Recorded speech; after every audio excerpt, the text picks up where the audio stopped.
Welcome into the first edition of the 5 Wide long-form podcast. We're recapping everything from week 1, everything you need to know heading into week 2.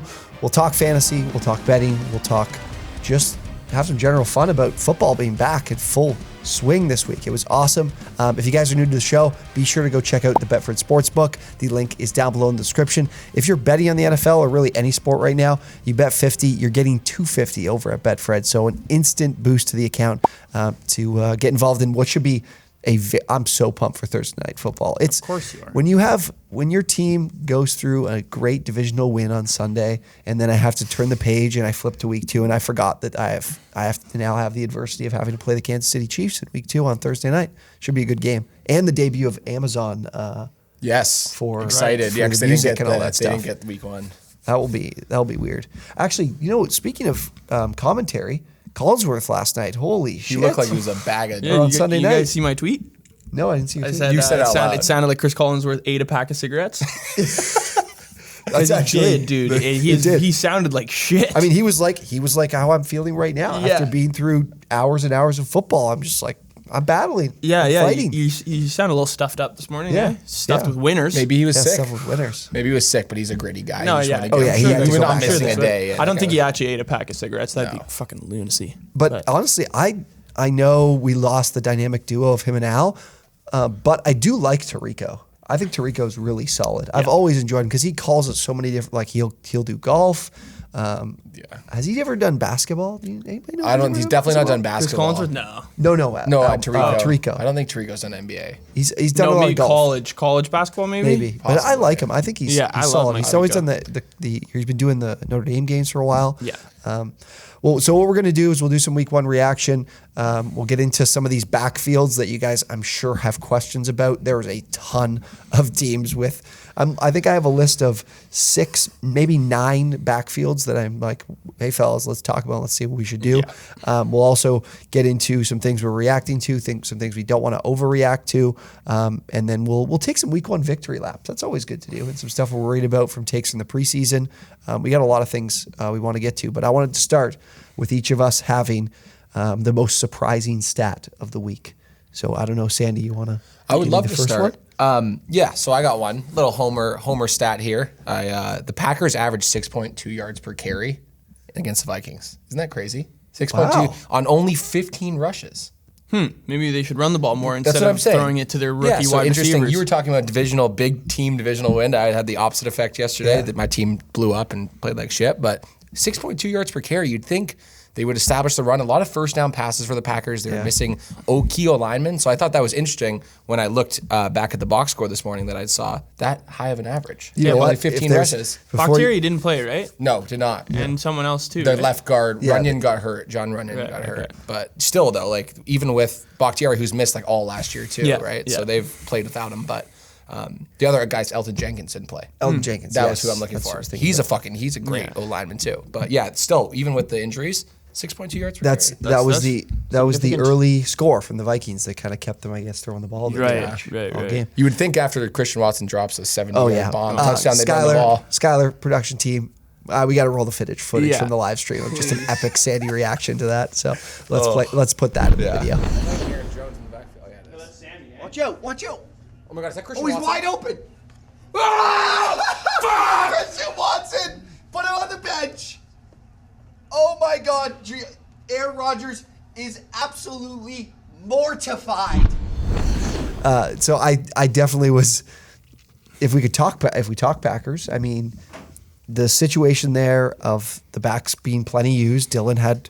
I think did he lead the team in receptions? He led the team in rushing attempts and receptions. Yeah, we're back. There you go. I saw it on your list. I didn't want to get too into your list. It's already. We're not even 4 minutes into the show, and I've got to pump my own tires. T-Mac's already on his victory lap, week 1 victory laps.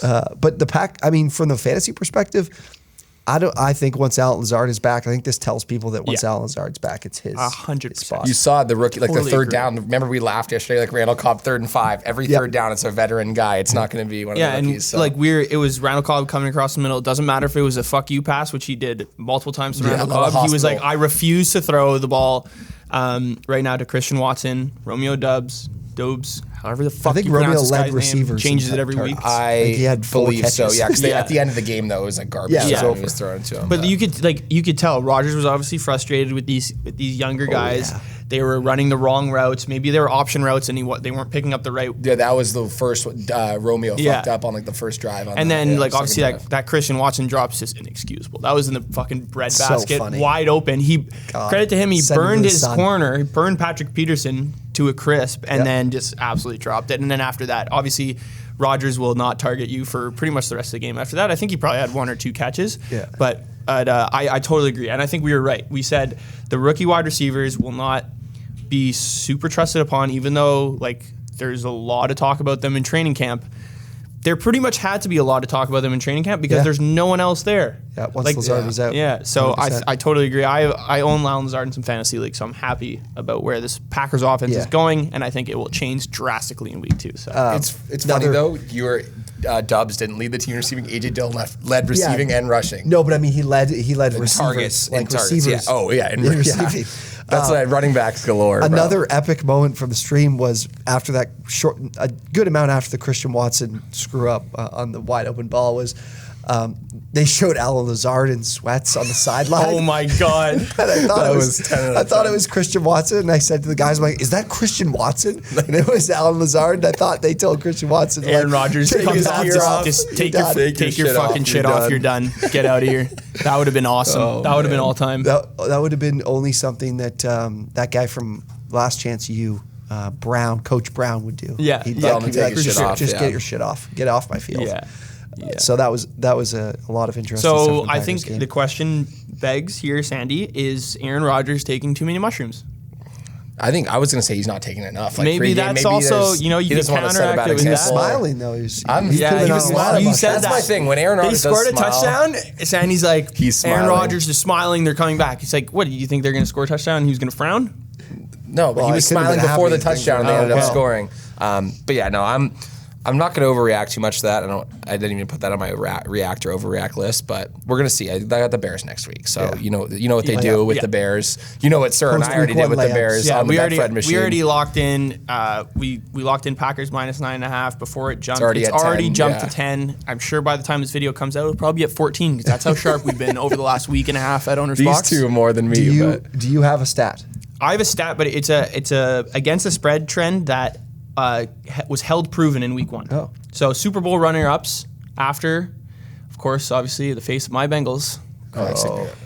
Super Bowl runner-ups are now 4-19 against the spread that is incredible. in week 1. 4-19. And honestly, everything was kind of pointing towards the Steelers cover. Maybe not an outright win. I think the gambling guys tried to give the Bengals the outright win, and they just said, no, fuck you, we're going to win in week 2 instead. Yeah.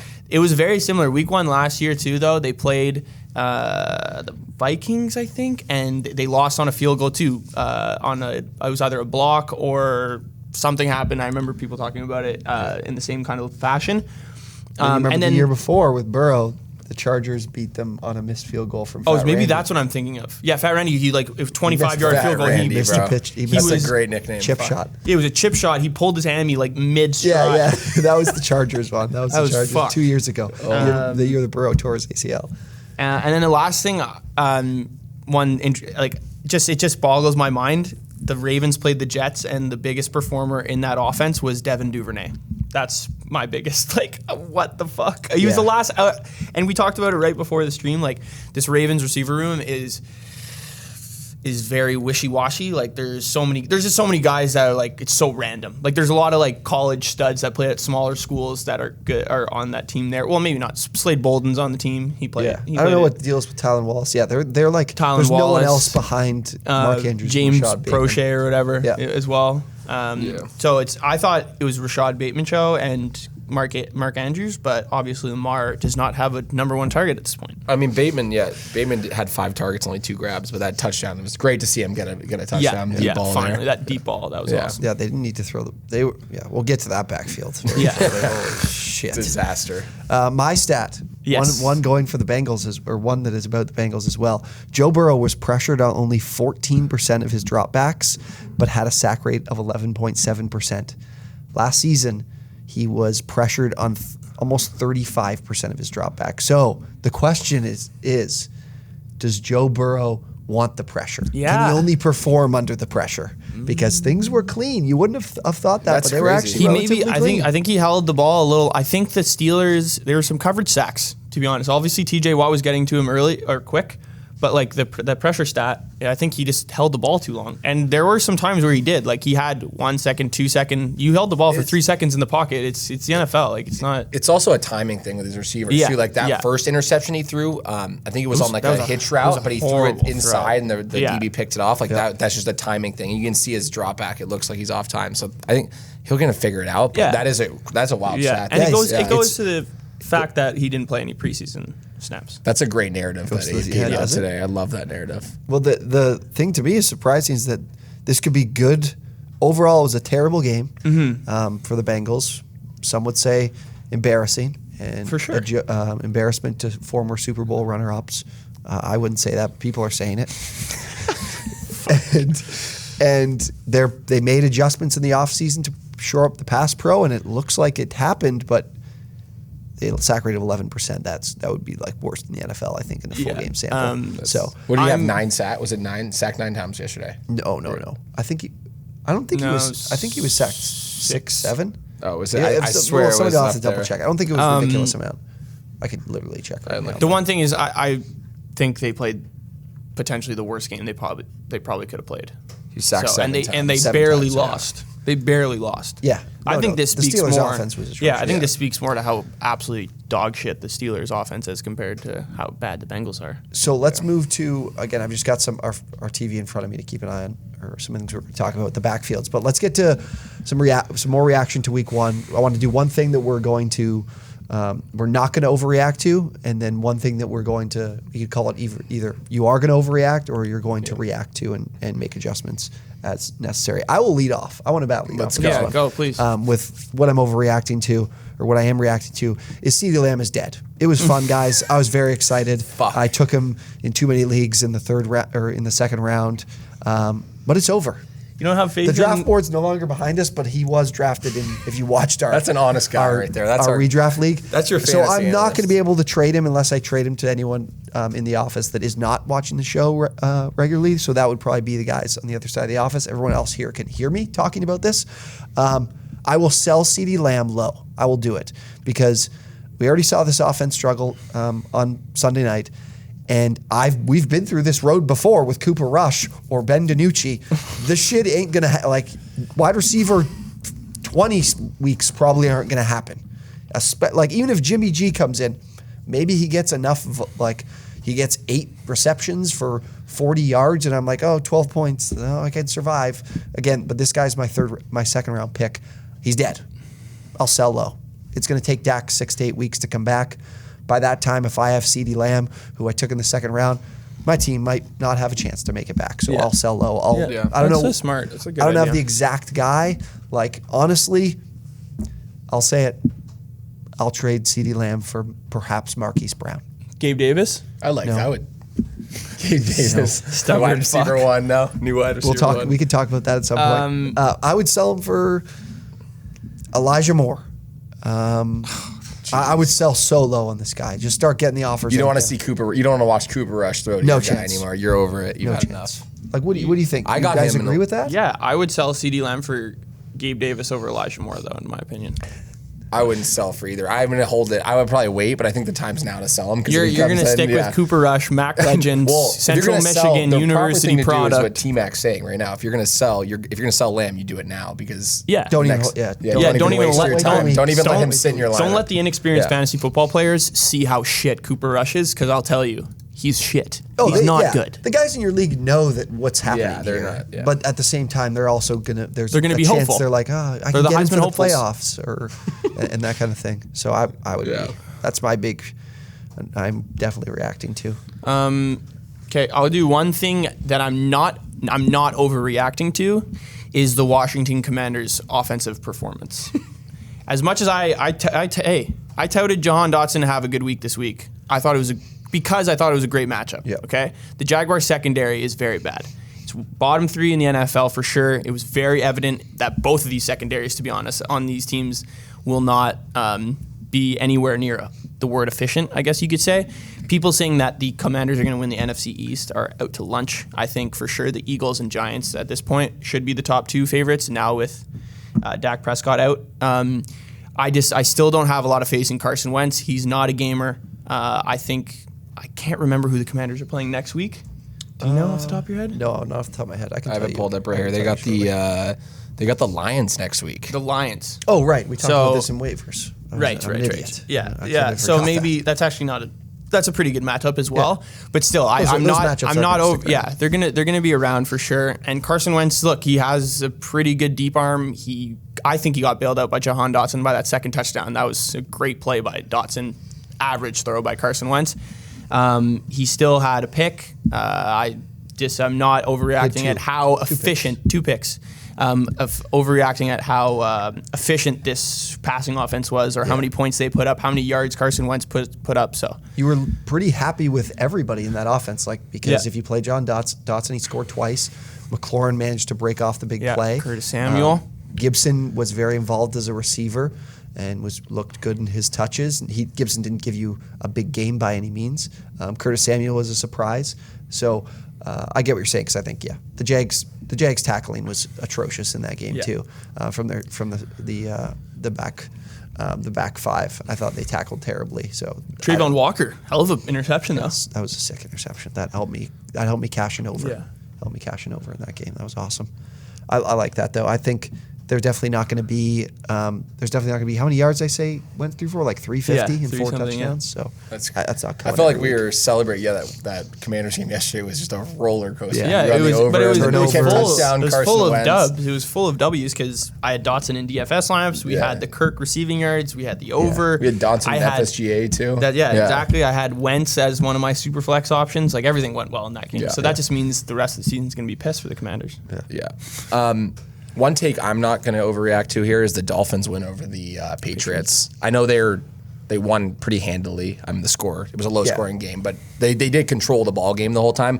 I was never really high on the Patriots this year at all as a team. And I know people got fired up with the Dolphins on Twitter. I was seeing a lot of stuff. But the one interesting thing from this game I found is I know you have been low on Jalen Waddle. You guys, you're higher than T-Mac on him. No, we were both pretty low on him. Low on all Dolphins receivers. Tyreek doubled his targets yesterday. So you saw 5 targets for Mr. Waddle there on 4 receptions and 12 for Hill. What was Hill's finish? Waddle had the score that bailed him out. He had that score. That was a bailout. What was Hill's finishing receiving line? Hill had 12 targets, 8 receptions, 94 yards. Okay. Waddle, I am very concerned. Mm-hmm. Yeah, Waddle. Should be. The volume was his. That was his thing. Like we talked about this when we said do not draft wide receivers. He was one of the guys I talked about, and volume is the name of the game for this guy. And Chase Edmonds had some receptions. Chase Edmonds did have. They couldn't run the ball worth a fucking damn. Mac Jones helped them out with some turnovers. Mike McDaniel was getting hyped. Did you see his Air Force Air Force Ones? Right. He's got some sneaky good swag. Yeah. No, I think the Dolphins. He looks like a child on the sideline, but. I think the Dolphins are a solid team. That said, I'm just not everyone's hyped about because this is a big division, for them. They've been dominated forever, right? I agree with that take for sure. And I think one thing that a lot of people might not realize, this Patriots secondary took drastic step backwards over the last 2 years.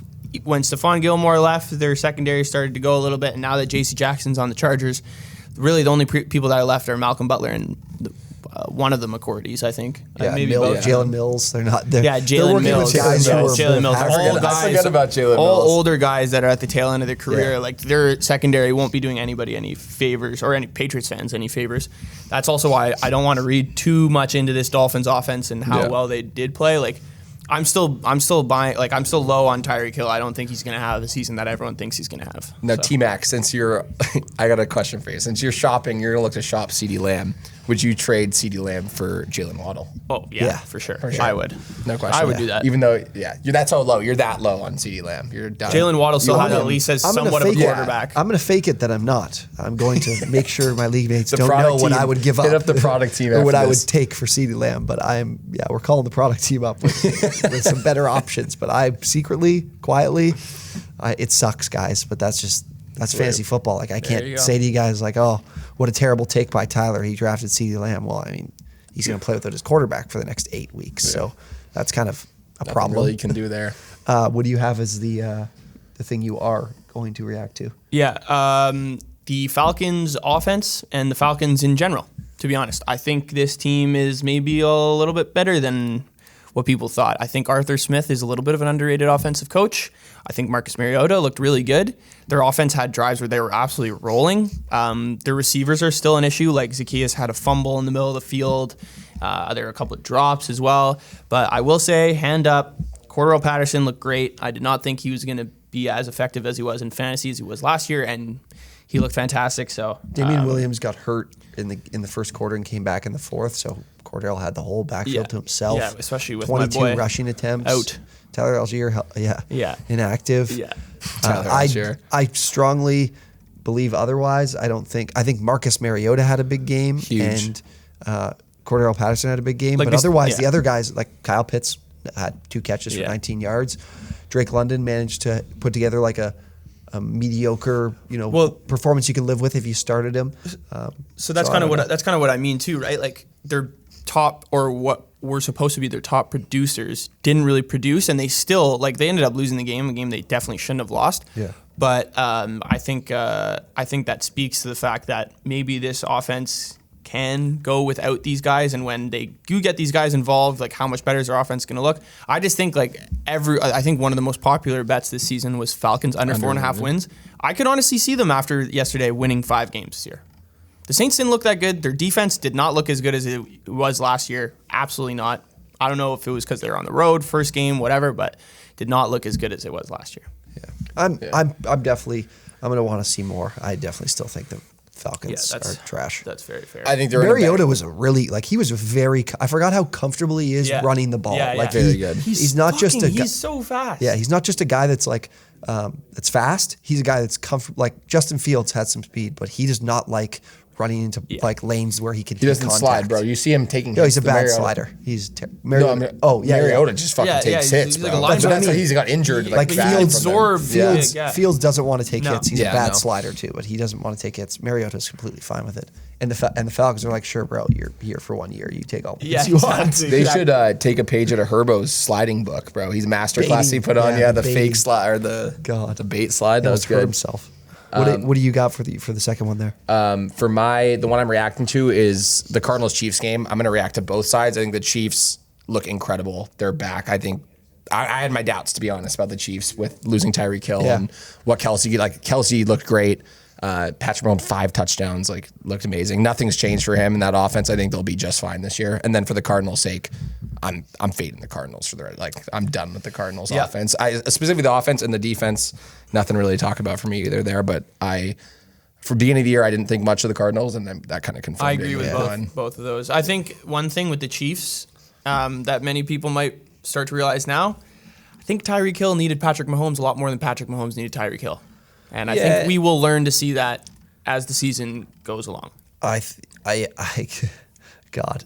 that the Chiefs do this thing where they're up by 28 and they've got a 4th and goal from the 2 or 1st and goal from the 2, and everybody's like, okay, you're going to run it. You don't want to be too mean to these guys, and then they just run a guy to the flat on a motion, and it's just another passing touchdown for Mahomes. Mahomes is sneaky the king of padding the stat sheet. Bro, 30 for 39 though. Oh yeah. Yeah, I mean completing everything. They were scoring when they weren't even they were scoring when they didn't even want to. The other thing I wanted to look at, pulling it up right now because I wanted to look at the pressure rate for Arizona. Actually, no, he was under pressure a decent amount, Mahomes. Wow. So he was pressured on 17% or 17 of his dropbacks, which was 41%. So even though the Cardinals were able to dial up some pressure, he just took advantage of it in the secondary. So that's an interesting thing that I wanted to check on quickly. Yeah, I think there's a chance the Cardinals are going to be in a lot of shootouts. I would say that's a big Cardinals overs. Keep your eyes out for those. My last one I have here, and I think this is a good way. Let's segment into these backfield competitions and how we're going to navigate them. My big one, why don't we just start in Kansas City? Because I want to talk about the fact that I'm not going to overreact to the fact that Isaiah Pacheco led this team in rushing attempts. I believe 75 to 80%. So I think it was either 8 or 9 of his 12 carries that he had came in the fourth quarter when this game was well in hand. So I want to treat it as don't overreact to Isaiah Pacheco, thinking that he's the number one option. But at the same time, I was very excited about Clyde Edwards-Helaire's performance, but I also thought Jerick McKinnon looked good. This backfield is one that I might find if I have these guys, they are probably going to be on my bench a lot because I'm going to be scared to play them because I'm going to need them to be really productive with their touches. Are you not buying the hype on Clyde? Well, Clyde had 8 carries. He looked good. He had the receptions. Yeah. But again, I look at as we're going through some of these numbers from these guys. McKinnon had 4 targets, 3 receptions. Clyde had 3 targets, 3 receptions. He just happened to put those in the end zone. Yeah. So it seems like these things are going to be very split up. That I kind of see McKinnon as a decent add off the wire. And I'm pumped about Clyde because I do think he got to a point where in your drafts where everybody was really down on him, that he was for sure. a nice square to take in the 7th round or so.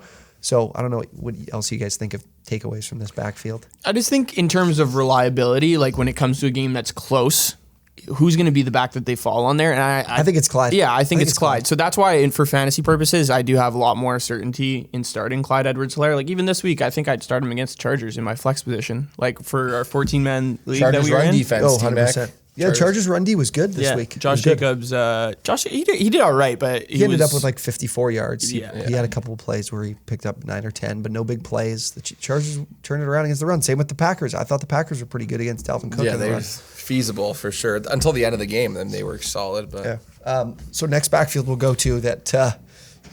Good day. Why don't we just shake hands on some great thought process on Damian Pierce in week 1? Yeah, it's true, right? Yes. We did definitely nail that in the head there. That. We said to stay away from him from week 1. It's crazy, just the most public opinions for whatever reason just always tend to fail. It's like everybody forgot about good old reliable Rex Burkhead. Oh man, he was in Cincinnati for a bit. He out-carried Damian Pierce, 14 carries for Burkhead, 11 for Pierce. Burkhead wasn't good with his carries, 40 rushes, 2.9 yards per attempt, and Pierce's 3 yards per attempt, so not much of a difference. Of course, Burkhead, the expectation would be, maybe he's got an edge in the receiving game. That's what he did in New England, and now he's in Houston. I think for me, this is a situation where I'm not worried about having Pierce on my team. I'm not running to go add Burkhead off the wire. We've seen that last year. So I think Pierce for me is a player I'm stashing on the bench, and I think eventually he takes over. But it's just I'm just not really that surprised. I think we got a little carried away with a rookie that didn't have a lot of or very high draft capital invested in him, and I think they like him, but I think it's going to take some time. And the fact that these were their running numbers without Shaq Barrett or whatever his name is now. Shaq Barrett. Shaq Barrett. Shaq Leonard. Shaq Leonard. Shaquille Leonard. He didn't even play, and he's usually the anchor of their run defense. So. Burkhead was second on the team in targets. 7 targets. Holy shit. So I agree with T-Mac. I think it's a wait and see with Damian Pierce at this point.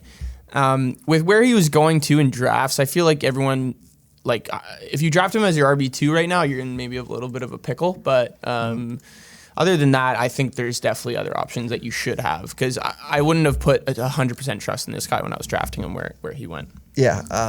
I think we're on the same page, so that's good. The other one I want to get to is sad day, bad day. James Robinson, Travis Etienne.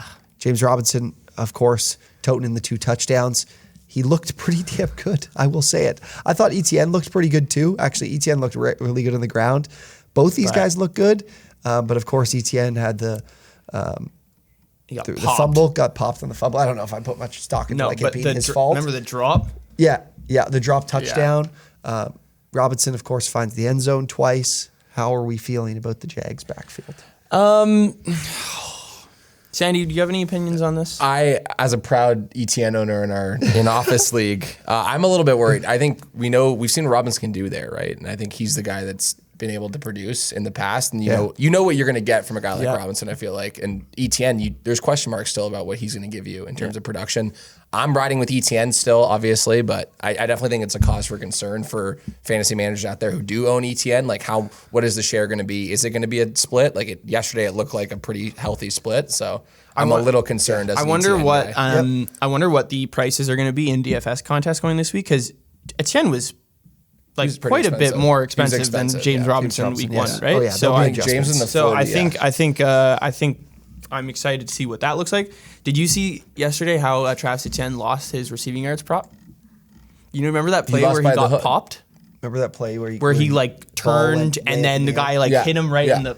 So he fumbled it. It was a catch, fumbled it, and the ball went 6 yards backwards. Oh, and they he marked was it at, where they and go out of yeah, and bounds he and they it was a marked it where he minus went 6 out. yard Oh my catch, God. and he was at 24. Was that a stat and his- correct? Like whoever had it thought Oh they yeah, hit? no, because or they must have changed it in the middle of the game. But he had 24 receiving yards at that point, and I think his prop was 20 and a half, and finished he at lost 19. 6, and so he finished at 18. Yeah. That's That's just criminal. That's absolute actually fucking pain. was it, and it was I don't like I'm not remembering the play specifically, but if it goes It was out of near. bounds- It was yeah. it It wasn't went- a catch. It was for sure. It was though. yeah. They I were thought they were it was debating it, borderline not. They reviewed it. but it still Oh, as a that's- catch, and they lost 6 yards. That's so brutal. On this front, like I'm definitely Jesus. concerned just with Robinson looked good as a runner, but I do also take, like grain of salt here would be, Etienne had more looks.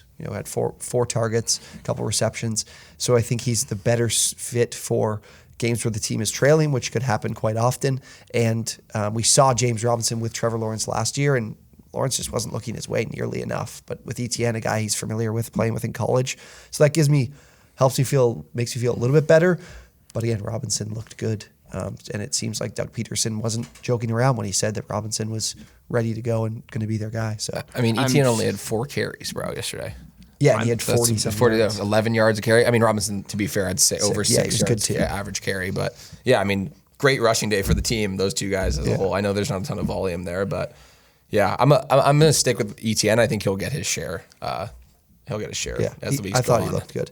Let's do the Henderson Acres situation. Yeah. Kyron Williams got hurt in his one touch he had. That was legit kind of funny. I hate to say injury is funny, but it is funny because Notre Dame running backs. He was already certified hurt in camp. Band-Aids in Yeah. the NFL. So it is Henderson and Akers between these two guys.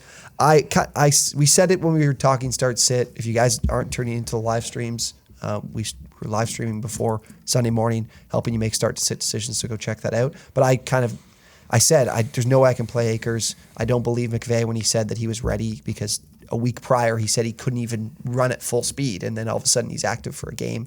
10 days later, it didn't make sense. So rolling into next week, somebody's gonna have to double check and tell me who they have. The Rams. What do we think about this backfield? Right.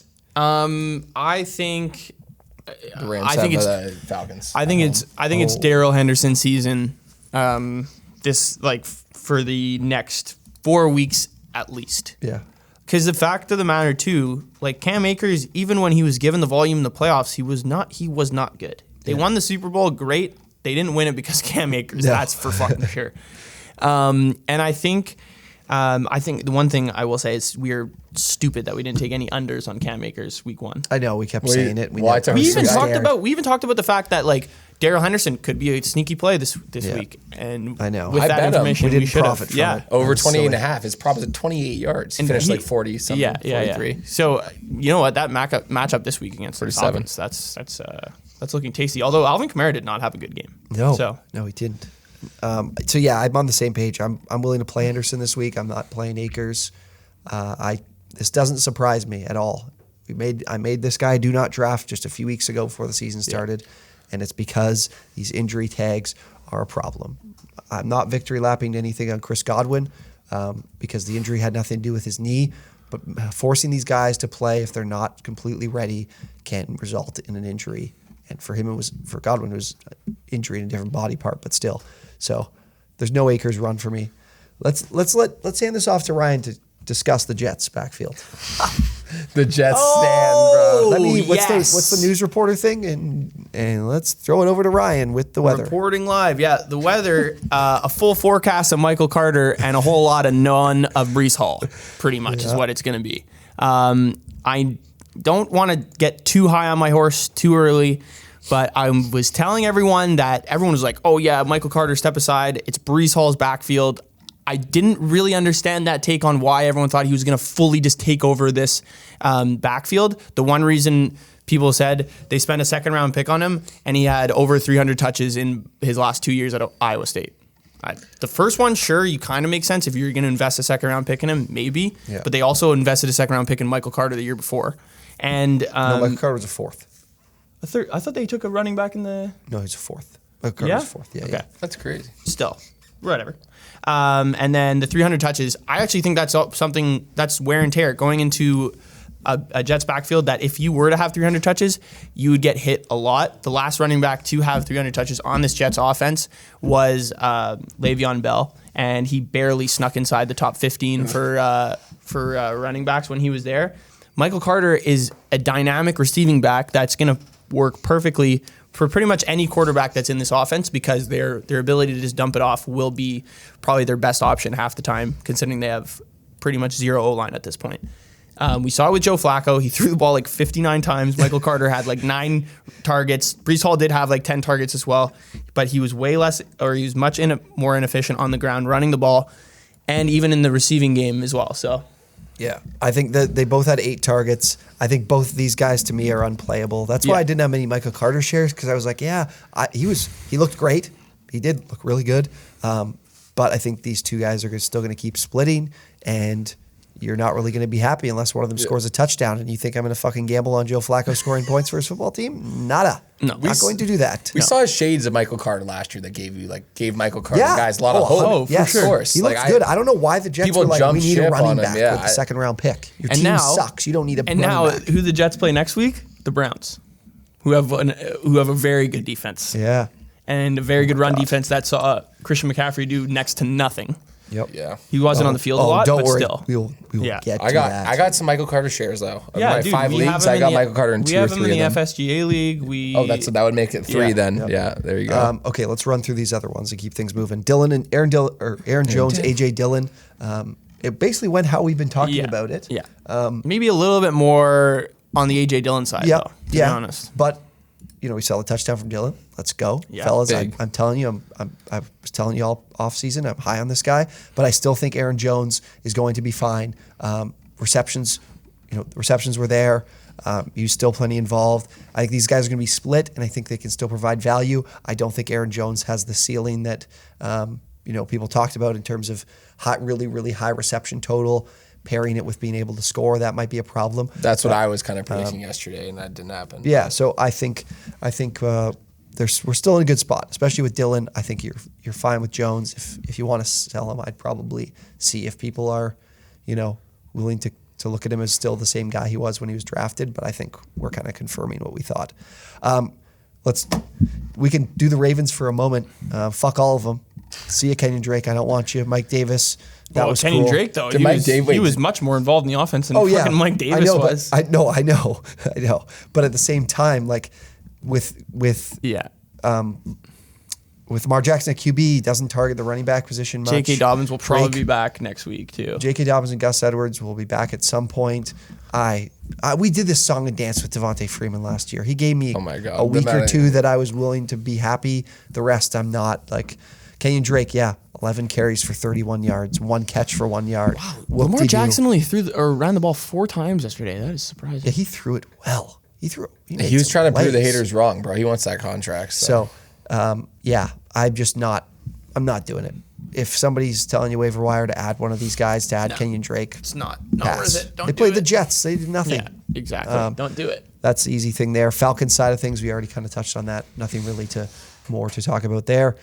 Chiefs we touched on. Last one I wanted to touch on was the Eagles, and that piece of shit Nick Sirianni just won't let his best back have the touchdowns. Giving Kenneth Gainwell?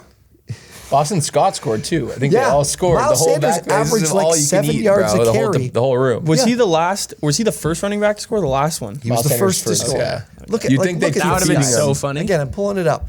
Miles Sanders, just 13 carries for 96 yards, and then it's like, oh, Kenny Gainwell, here's a few touches. Boston Scott, here's a few touches. You do nothing with them, but I'll still give them to you. And look, the long carry for Gainwell and Scott, who had 10 and 20 yards, was 7 and 8. So that means Boston Scott had 4 carries. One of them was 8 yards. The other ones barely got past the line. That's a very good This is point. probably the best Miles Sanders game we've seen. This is what Miles Sanders does, though. He's efficient. and they don't give them the chance to keep scoring. Yeah, that doesn't make any sense to me. I'm not really overreacting to like this Eagles performance. I know I'm high on the Eagles. I think they'll be good this year. I'm not overreacting to this game though. In general, I think we had to see more tougher defenses, tougher opponents for Jalen Hurts and the Eagles offense. But great performance nonetheless. The running backs got theirs for sure. Their defense really did not look that good. No. I feel the like Lions in week 1 they just score. I know. With all the guys and talent that they have on this defense, I would think it would be much better. Yeah. I'm 100% looking at that Eagles-Vikings over on Monday night. You're already thinking about it. They play on Monday night. That's the second Monday night game after the Bills and Titans. Okay, let's move to some our preseason takes. I want to just have some fun and make some crazy overreactions that we already kind of touched on. But let's go with something that you're worried about that you said in the preseason. From what it materialized. Pretty much all of my sleeper fantasy football takes at this point are not looking good. I forgot about the Jalen Tolbert stuff. Jalen Tolbert, inactive. Tyler Algier, inactive. But to be honest, I'm still confident that Tyler Algier could potentially finish ahead of Breece Hall in fantasy football this year. So don't read into that too much. To be honest, though, like the victory laps that I want to do, a lot of the guys that I thought were going to do well and I told people to take were like good play, like Joe Mixon. I said to take earlier. He had a great week 1. Justin Jefferson, I think, is the number 1 fantasy football player this year. Yeah, easily. Week 1. Mike Evans had a great game and will probably continue to now that Chris Godwin is hurt again. Yep. There was one, to be honest, although I'm a little bit lower on him now than I was when fantasy football season first started, Gabe Davis did have a efficient fantasy football game. I know, Tyler, I don't want to get you too heated. The underlying numbers. The underlying numbers suggest otherwise. He didn't get the volume, but he did have a good fantasy football performance. I can't get heated. The people in the Discord were in my ear about it. They were letting you know. They let me know. He had a good week. Bill's offense had a good week. Yeah. I still believe in what I said, in that I think the good weeks will be hard to predict. He'll have a few weeks where he doesn't do anything because there's not enough volume. But regardless, yes. And then week 1, the last one I'll say is Saquon for sure. I also said we took him early in the first draft that we did. My victory line. In the first draft that Sandy and I did back in, when was that? Was that in May or June? At the beginning of June? Early June. The FSGA was in June. June. Yeah. We picked Saquon, I think, in 3rd or whatever. And then by the time fantasy football drafts he was going middle of the second. Making the first. Yeah, we stole him. Yeah. So I like that. And then the one also cold preseason take, I thought A.J. Brown, he still potentially could, wasn't going to be a top 10 wide receiver in fantasy this year. And T-Mac said it yesterday. He doesn't need volume. He's this fucking a beast. So as long as Jalen Hurts can get the ball in his vicinity, he will produce. That's one of mine in terms of like the victory laps. I was like, I didn't say I love AJ Brown. I was like, I'm not down on him. I like his ADP, and I said he's just going to kill Devontae Smith and Dallas Goedert. And Devontae Smith had 0 catches. But Devontae Smith had the highest snap count percentage of all of them. He just running wind sprints. He's just doing fucking cardio. Yeah. So I had that listed, and then I had. Here's a big one that I want to get your thoughts on, guys. Is Baker Mayfield might single-handedly kill Christian McCaffrey as the 101? Yeah, he actually might. Dude, Baker Mayfield is a clown show. My God. I maybe one of the worst takes I've ever had was I thought Baker Mayfield was going to be able to meet those expectations of being the number 1 overall pick and being the undersized guy, still be able to get it done because he's just got that it factor. He has no it factor. He has it factor in his own brain, but his body does not have the it factor. He throws balls it's like the guy. It's like the guy who says he has all the answers for the test, and you sit next to him and you couldn't believe it because he's not that smart of a guy, and he's like, no, trust me, bro, I studied so hard for this exam. I'm going to crush it.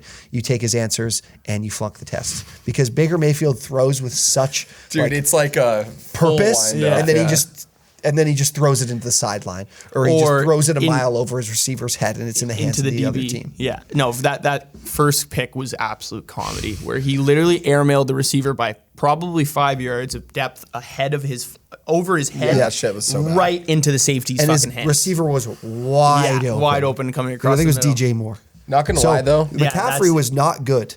The reception, the 10 targets weren't there. He was inefficient on the ground, and there's been quarterbacks. We had Cam Newton be able to support Christian McCaffrey for one of the best fantasy seasons ever. Cam Newton's he was pretty good. No, but I mean Cam Newton's a rushing quarterback. Oh yeah. And Baker Mayfield. Baker's neither though. Bro, what is going on? Rushing or a passing quarterback. So I'm not like crazy concerned. I'm not trying to trade him, but like holy shit, that was atrocious. Yeah. Do you own a lot of McCaffrey stock? In like actual leagues? 2 leagues, I think I have him in. Okay. I think both of them are one of them is super flex. I think maybe I only have him in 1 league because I didn't get a lot of early picks. The other one I had was I was very happy with how I got across my thought on Dalvin Cook like as a guy to potentially avoid at his ADP because it did play out how I thought it would. The Vikings offense has changed drastically. You saw Adam Thielen say it, that they like have this confidence in their offense that they've never had before. That's awesome. And I think Dalvin Cook is going to run in a lot and with less blockers in front of him. They ran a ton of 11 personnel compared to last year. They showed it during the game. So Cook wasn't too efficient, and that was my concern, was how efficient would he be this year. So I feel pretty good about that so far, but we'll see. Eventually he's going to find the end zone, have some good weeks. He still was drafted as a top 12 guy. I don't think he's going to completely bust it because it's a good offense, but what'd you have, Sandy? I had 2 takes that I'm worried about. I know I'm not on the show with you guys, but I certainly have takes off the show, so I like to share them with you guys. We'll confirm whether or not you have the takes, I'm sure. The Chris Godwin, when I texted you when we drafted in the FSG League, I'm worried about him, obviously, with all these things going on. He rushed his injury back. I was perfectly fine. Like, Sir and I were fine with letting him ride the bench because we had Dotson go in, sit on the bench, take a couple weeks. Obviously, it's going to be a knee causes other issues about, like, hamstring's not a good one. Was it a hamstring for Godwin? Yeah, it was groin something or groin, both not great. But yeah, I'm obviously worried about that for the fantasy season. I got him in a couple leagues. And then one take that I have obviously circled around a bunch is Devontae Adams not being as efficient as he's going to be in Green Bay. Shit. He looked unreal yesterday. He was in his absolute bag with his routes. Like I sent T-Mac a video, him just cutting up this guy, just like putting him in an absolute blender. Was it How many times did Derek Carr throw the ball yesterday? Do we know? I can tell you. Devontae's stat line, though. I know he had 17 targets. Dude, 17 targets, bro. 10 for 141. Hunter Renfro's in absolute shambles. Yeah. If you have Hunter Renfro stock, you're in the piss. 15 targets yet. 15 targets. It says 17 in front of me. Hunter Renfro had 6. Probably more accurate. One of the targets to him was an interception. Devontae Adams, it turns out talent matters, and he's just taking over. Jesus Christ. Look at Darren Waller's passing block grade. My God. 21. But yes, I think he's going to have an impact on both. Waller had a good enough game for the tight end position, but man, Adams is going to take over. What about do you think, because I'm another take that I was big on in the offseason was Josh Jacobs, and do you think that's going to take a lot of his receiving away? No. I think I still feel receiving because he only had one target. He did have a catch for 19 yards, but I or 16 yards. I do feel like we're okay. I think we talked about this. Like he could score. Yeah. If he would have scored in, like, you could say that about anyone, but if he would have scored against Chargers, he would have been a top 15 I'm not saying running he had a bad. Yeah. Like he's my RB2 on my team, and I'm very happy with him. I think we both have a lot of Josh Jacobs stock. Like, this is his contract year, I believe, as well. Love that. Give me all contract year guys on my fantasy team. The Raiders were down 2 scores in really early too. So the game script wasn't good for Jacobs, and he still managed to. It wasn't a good game for him, obviously, fantasy wise, but he was still 5.7 yards with a his carry. carries. Can't argue that. You know what? They play the Cardinals next week. Oh, it's going to be Nordstrom's fucking I think Josh Jacobs will be able to have a good game against Cardinals. That's why I said that yesterday. I was like, that doesn't make sense, but it kind of does make sense. Nordstrom rack? Yeah, like all you can shop, bro. He's going to be, hopefully he's going to be catching passes, scoring touchdowns. The thing I want to move to now is... Wait. Oh. There's no other guys that you're worried about on fantasy that... Well, he said pick one take. No other guy. You don't want to talk about Kadarius Toney at all? No, because he didn't get snaps. He's not healthy yet. Well, okay, man. They said he was. They said did they not say he was? Was he fully active before the game? Yeah, he was active. Okay. He played like 12. He looked like he was active, but wasn't active. He had a 12% snap. That's the craziest part too, right? And goes back to that public thing. And look, I don't think this means he's done for the season. By no means, no. But he was like the 3rd highest owned receiver in DraftKings DFS leagues or something like that. Didn't you say that about our contest? Yeah, he was high in ours really too. High rated in OwnersBox. In lighting lineups, he was high owned. So that's what I mean too, right? I did not. I said community on Tony. I said I didn't want to play Tony in week 1. Yeah, Galladay actually had a lot of He ran the routes. Yeah, he was running a lot of fucking routes. Galladay. He was doing a lot of cardio out What there. was his stat line? Was anything to note? No. The receivers. It was Slayton made the one big play, and that was it. Was And then Slayton or it was Shepard? Saquon. Saquon had like 7 catches for Dude, 30 shout yards. out Saquon Barkley, bro. So looked bad. good. I'm so excited. he looked I'm so so excited to fucking have him in good. 4 leagues. I literally am all over. You have him in 4 leagues? I have him in That's 4 of my awesome. 5 leagues. I have him. I'm ready for it to get. But I can awesome. also hurt me if he gets injured. I could be my teams ready are for it to done. get Yeah. hurt. Is the gallbladder still the backup there? Wayne Wayne No, Goldman. no. Wayne Breida. Gallman? Matt Breida. Oh yeah, right. Let's I know get to. Matt. We talked about a bunch of these teams, but quickly we'll go over some teams that we're. Let's see if we're worried about them. We should be concerned about them. We'll start with the Bengals. I think it's a team I'm very shocked to see that performance. I'm not. I don't think I'm worried about them, being that it was a divisional game. I mentioned that we're in a good direction with the pass pro, which is good. I still have Jamar Chase when they're in trouble. I still trust the defense, I think. So I'm not too worried about the Bengals just yet. Yeah, just give the ball to Jamar Chase. Let Joe Burrow. Like obviously Joe Burrow did not have a good game. Will be the first one to say that he was off in a lot of different capacities of the game. But Zach Taylor scares me as a head coach and play caller. I hope the offensive play calling continues to fall kind of on Burrow and O'Callahan, but we'll see. I'm not worried at all. Listen, the Bengals got 2 games they should be ready to go for. They got the Cowboys on the road next week against now, fucking Dak's hurt, Cooper Rush, and then the Jets next week, the following. So I think I'm not out on the Bengals. I know we have some haters in the office, knock Avery Chenier, but I'm still going to keep faith in the Bengals, and I think they'll figure it out and get back on track. Cardinals is the next one I have. There seems to be some issues with the Kyler Murray contract situation, and hey, you got to do your homework after hours. And then I heard this rumor in the offseason. It did not materialize. I made a TikTok on it. That somebody reported that Marquise Brown was going to be quitting football to become a Twitch streamer and gamer full time. He does enjoy his video games too. So maybe the pairing of Marquise Brown and Kyler Murray isn't actually the right combo. They're very friendly. They went to college together. Maybe that's how they got their gaming habits. So maybe they're good duos and they're good duos in Warzone, but not maybe like they're a duo on the running football field. running that could be it. duos in Warzone. That's a good call. That might have to be on the OwnersBox TikTok. Yeah. I have to make a little TikTok about that. And their schedule coming up, they got some tough games. They got the Raiders, the Rams. And okay, you're looking at their schedule right now? Yeah. Do they not go home away for like the first 8 games? Yeah, they do. Holy crap. That's weird. That's horrible. Oh, they got 2 home, but that's not until they don't have back-to-back home games till November 27th That's terrible. and December 12th. That's a lot. That's brutal I've travel. never seen and to be that. honest, I look at the old calendar machine here, as and our I've never seen resident that. U.S. geography sharp, can you in terms of traveling Arizona? I feel like you have to travel a far distance to go to pretty much any other NFL city other than maybe They're going to Vegas and they go to LA, not okay, far. that's not far. Carolina's kind of far. Philly, so there's still like an east. It's weird though, going back all the way to Arizona. Yeah.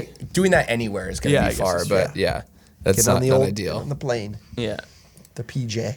PJ, I would love to have. Can we get an OwnersBox private jet at some point? Yeah, if you, I'm not going to say that on air, but I'll work extra hard. yeah, I Toss. work extra hard and lots of extra blog articles with link clicks in them. Yeah. Cowboys. I think the Cowboys are not going to be a playoff team after that Dak injury. No. They should be. Yeah, I don't think anyone. Who was? You know what? I'm going to victory lap this one You're going back to this because remember we did the Pretenders Contenders. Yeah, and you said the Cowboys. We were pretenders. Cowboys were We're pretenders. pretenders. Yeah. They are pretenders. They lost so many guys on this team from last year that made them this offensive juggernaut. And their defense was deplorable last year. And it looked pretty. Micah Parsons is Dude, he's that outstanding. guy. He's that fucking dude. He's for so sure. good, Yeah, man. He's really good. That O-line is a little banged up on the Bucs, but fuck, he was getting to Brady super quick. Yep. He was all over the field. But losing La'el Collins, losing Amari Cooper, the receiving core is depleted. Now they don't have Dak Prescott. This team's in the piss. Straight in the piss. I love that. Yeah, fucking and say. they are because of, like you said, they lost these guys. They're very reliant on Michael Gallup coming back and Yes. playing at the level they expect. Yes. Shout out Michael Gallup. And He's- Zeke. I like Michael. You guys. I don't like. No, I like Michael Gallup, Yeah. but this is a guy who can't stay on the field. I And meant they're like- fantasy wise. Yeah, he's always hurt. The guy. He was hurt. How many games? He missed Where last did year? from a full season basis, you relying on this guy to be being an integral part of your team. when he can't stay healthy seems off to me. They just added no receiver because they're like, Gallup will be back within a few weeks. Where did Michael Gallup go to university? Is he a small school guy? No, is he a small school guy? Yeah. Mountain West. Oh, So I shouldn't kinda smack this. Mountain West? Nevada. Gallup. No. Ave definitely knows. Boise State? No, I didn't think so. San Utah Jose State? I don't know. And let me double check that I'm right. But San Diego State? Didn't go to San Diego State. I would know that. Dude, what else? Where'd he go? Where'd he go? Colorado State. Yeah, that's right. Colorado State. Oh, okay. Makes total sense now. Avery's pissed off. He's simmering in his chair that he didn't get to say it out loud. The old Ben Carey machine. Yeah, exactly. There you go. Last one. We talked Packers. We won't do that. Is Rams.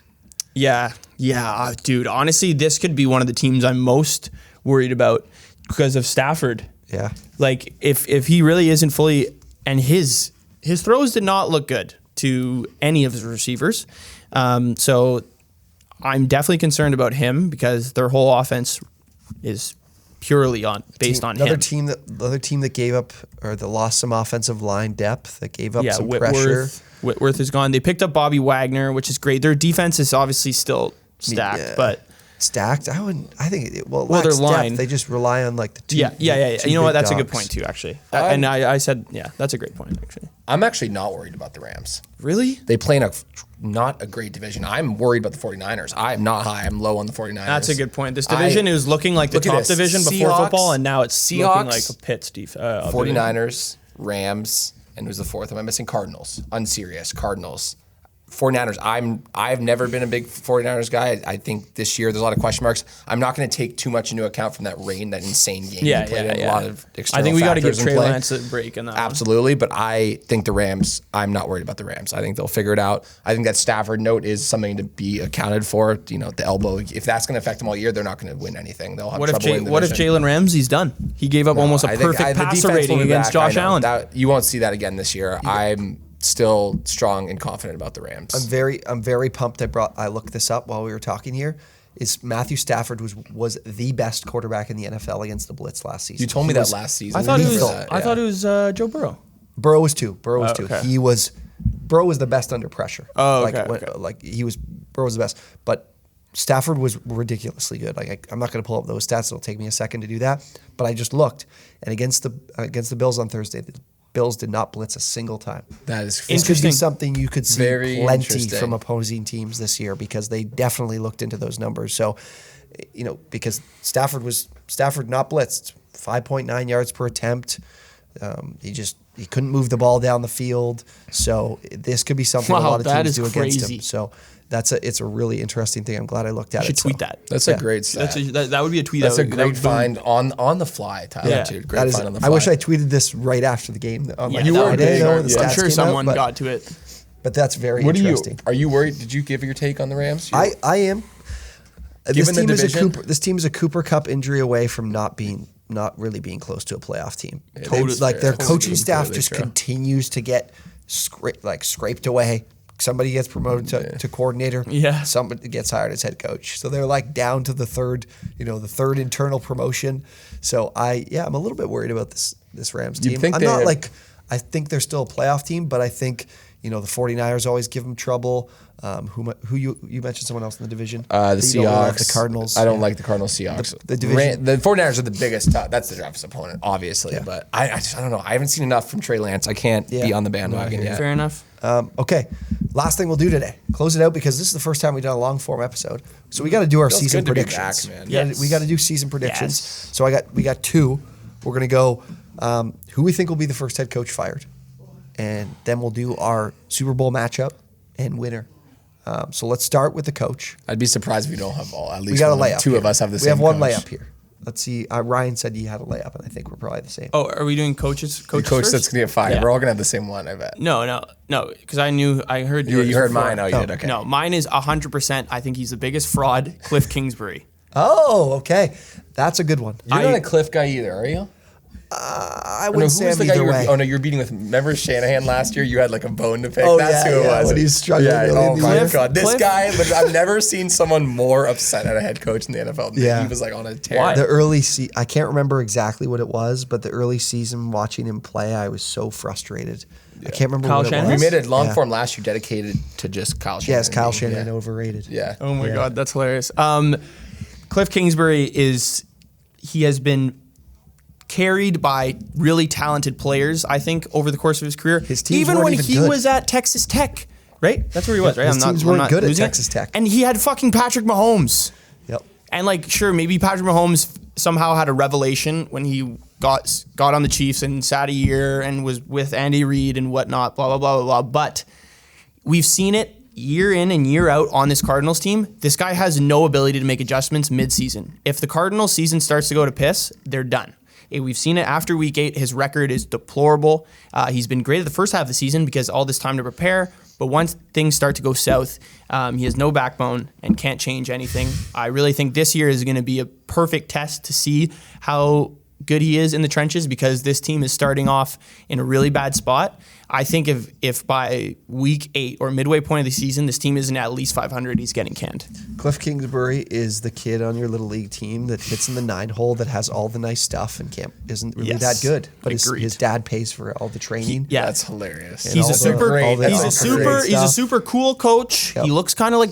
He looks like a player's He's guy, like though. Ryan Maybe I'll keep him or around. Ryan He's the guy Gosling-esque. you look across the baseball diamond, they're playing catch, and you're like, holy shit, that guy's probably so good at this. And then he gets out there and plays, and you're like, oh, he just looks cool. He's not actually any good. He's that. I always think about that picture of when he's sitting doing the draft at home during COVID, and he was sitting in his big mansion with like the TV, and everyone's like, "Oh, he looks like Ryan Gosling from whatever that movie is." Friday Night Lights? No, is Ryan Gosling in Friday Night I meant, Lights? remember the Titans. Oh yeah. He's there- he's the liability In, at corner when in he's that like a man whore essentially. Yeah. In a movie. Anyway. I know what movie you're talking about. I can't remember. It was the name Steve of it. Carell. I can't think of the name. Anyway, I think Cliff Kingsbury is a fraud, and he should be fired at. I think there's a chance he doesn't get fired this year just because of how the NFL works, and probably just because they're supposed to be good. But I think if they're not 500 by halfway point of the season, there's a good chance that they make an early decision. Yeah, and they paid Kyler Murray, so it's not like a one or the other situation. It's either Cliff makes this work or he's gone. Kyler's not going anywhere. Yeah. Yeah. Mine is layup lines is Matt Rule. I think.